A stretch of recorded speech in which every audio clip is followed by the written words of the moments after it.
নমস্কার বন্ধুরা, ইতিহাসের ইতিকথার নতুন পর্বে আপনাদের সকলকে স্বাগত।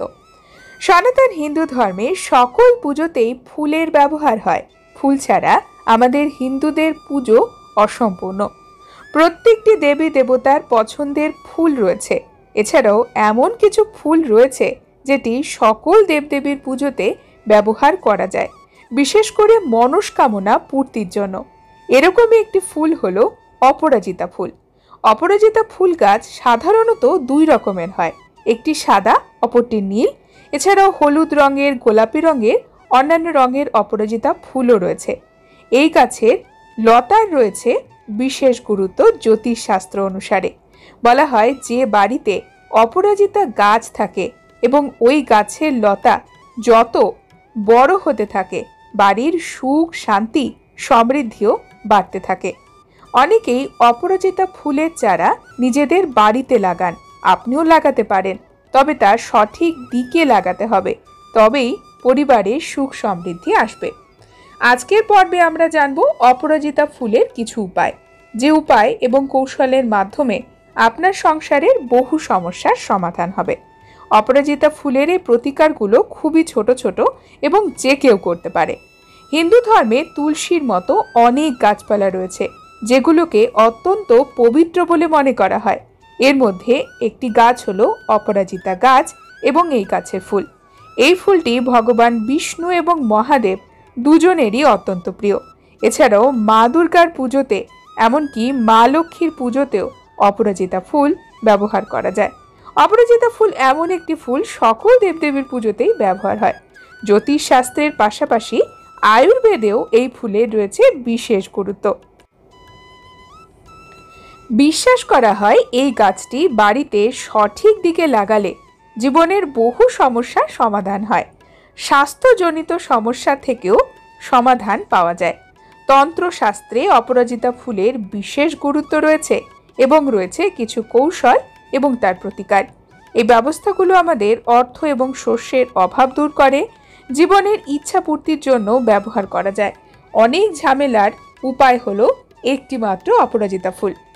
আর্থিক সমস্যাকে স্থিতিশীল করতে, আর্থিক দিক থেকে শক্তিশালী হতে অপরাজিতা ফুল ব্যবহার করতে পারেন। প্রত্যেক সোমবার মহাদেবের পুজো করুন, উপোস করুন এবং শিবলিঙ্গে পুজো করার সময় অপরাজিতা ফুল অর্পণ করুন।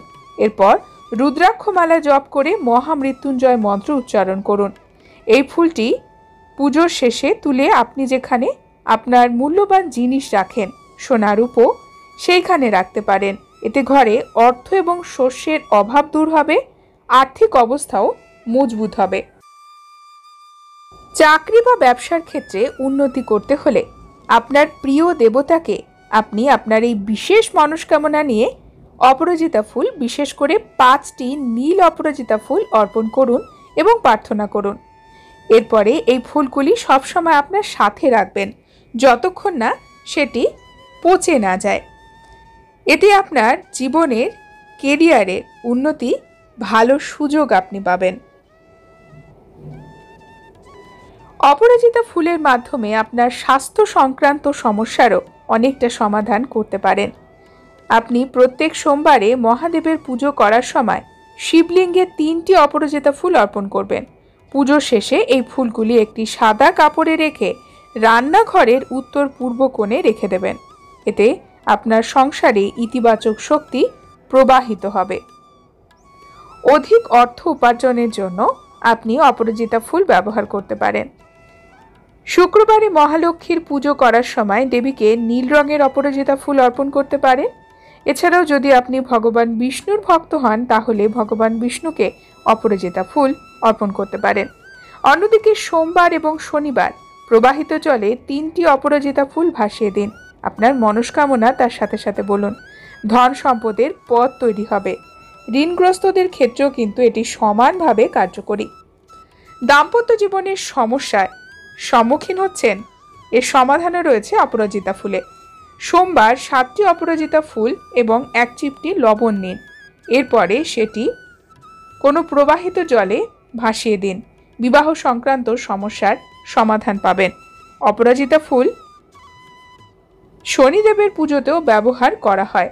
চাকরি বা ব্যবসার উন্নতির জন্য শনিদেবের খারাপ প্রভাব থেকে মুক্ত হতে একটি নীল কাপড়ে অপরাজিতা ফুল বেঁধে 21টি অপরাজিতা ফুল আপনাকে বাঁধতে হবে। কোনো শনি মন্দিরে অর্পণ করুন, এতে আপনার কর্মজীবনে দারুণ উন্নতি হবে। শনি দোষ সংক্রান্ত ব্যক্তিরা এই উপায় করতে পারেন, শনিদেবের অশুভ প্রভাব অনেকটাই কমবে। বন্ধুরা, আজকের পর্ব এই পর্যন্তই। পরবর্তী পর্বে নতুন একটি বিষয় নিয়ে আপনাদের সঙ্গে কথা হবে। ততক্ষণ সকলে সুস্থ থাকুন, ভালো থাকুন, আর পুরো ভিডিওটি দেখার জন্য আপনাদের অসংখ্য অসংখ্য ধন্যবাদ।